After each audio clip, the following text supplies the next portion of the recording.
What's up, everybody? Welcome to Just Because Gaming. My name's Michael, And I'm Ray. and thank you for joining us. Before we get into it, as always, please like, comment, subscribe, do all the things in all the places because try to increase our subscriber base and get out there for everybody. So, with that being said, we'll just jump into it. So, PlayStation has been getting a lot of controversy, we'll say, because they're rolling out a new program where it's dynamic pricing.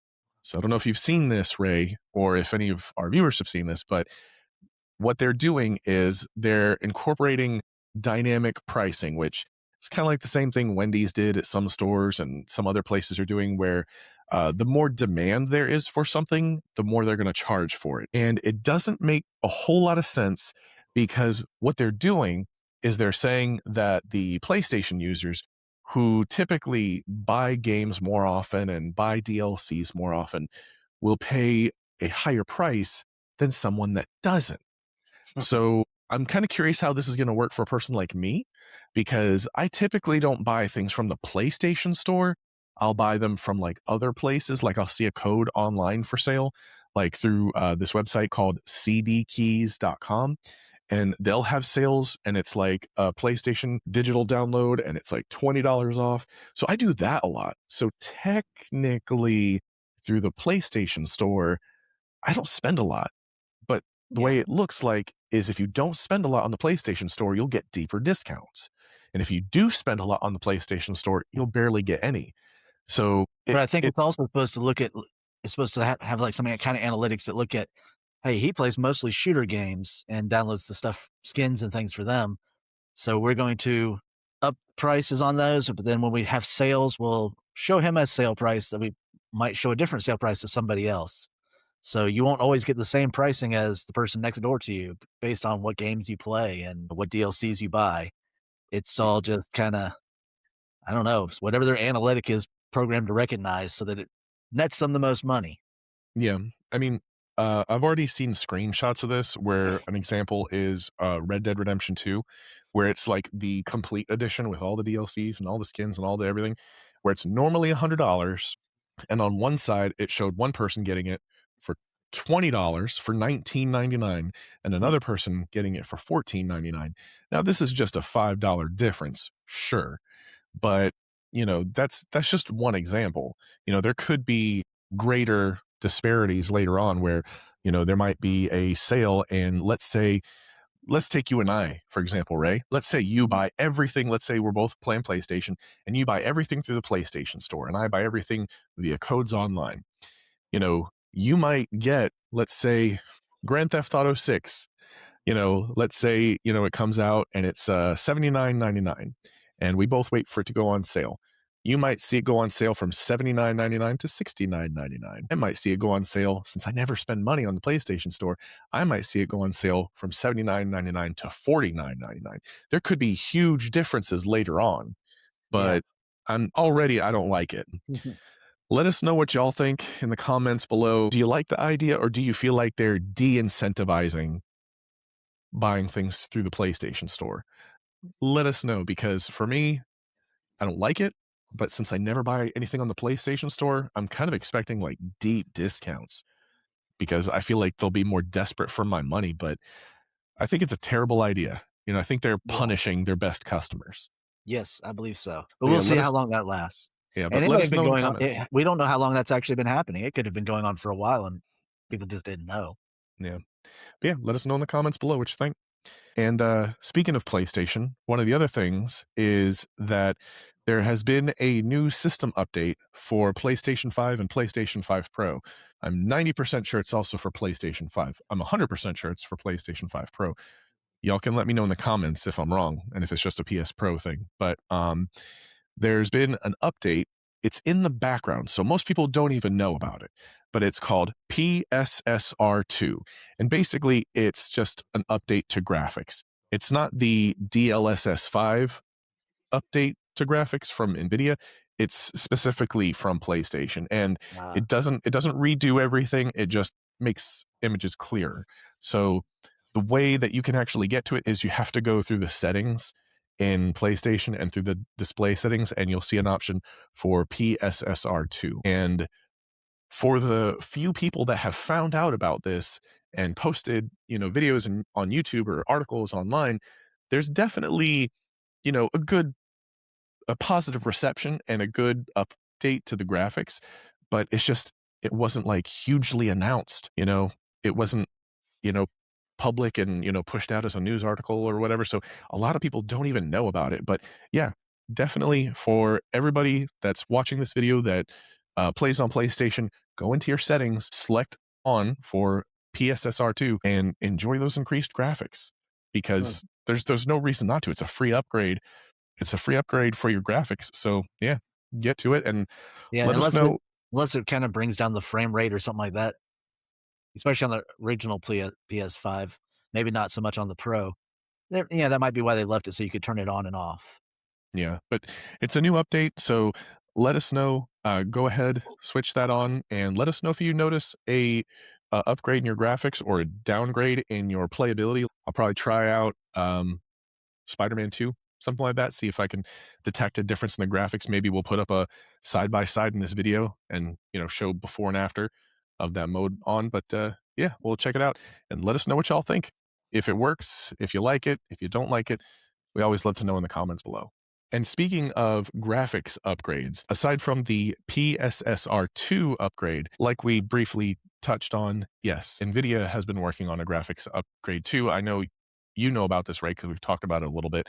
But Yeah, I think it's the supposed to affect mostly the lighting.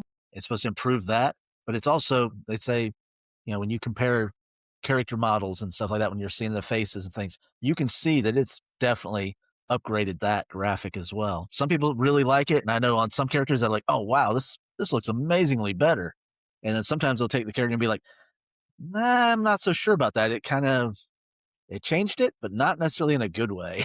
Yeah, from what I've seen, there's a lot of people that just do not like it. Now, maybe that is how it started out as a lighting upgrade, but they basically just dipped into AI and yeah, there's been a lot of complaints about DLSS5 and basically is a graphical update. Yes, of course, it does do lighting, but it also does a graphical update of pixels and everything just at like the tiniest level.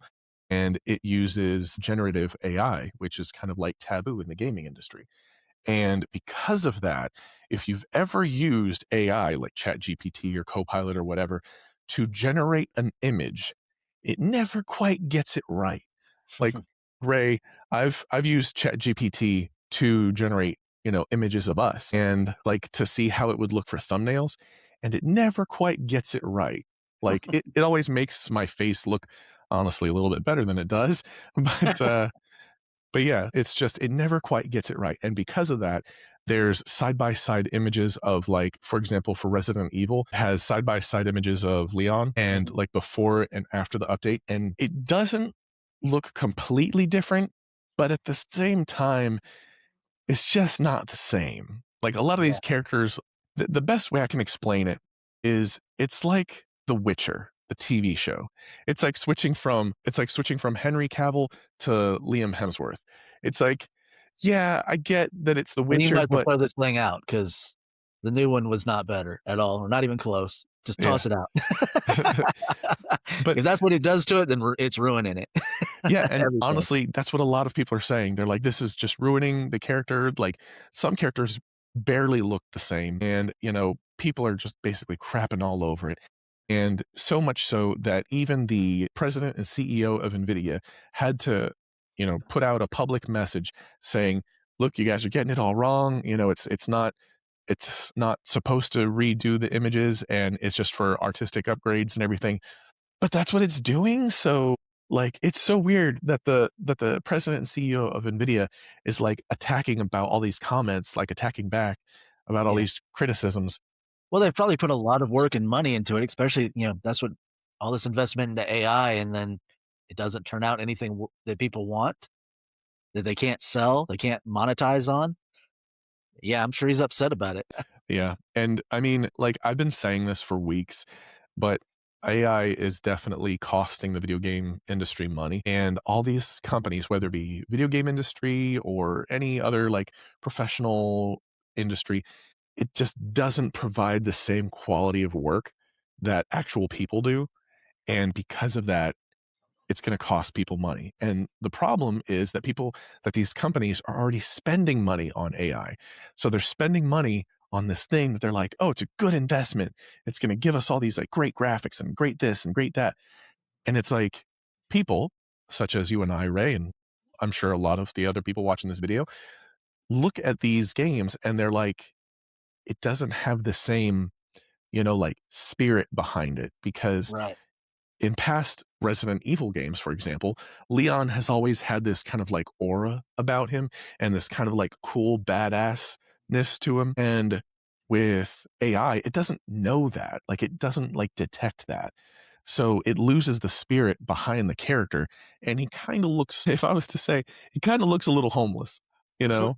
Like he looks like it doesn't look like the same cool, like almost cowboy bebop style Leon. Right. It looks more like, panhandling, I lost my job, kinda Should Leon, have and a it's sign like saying, "I just need a beer."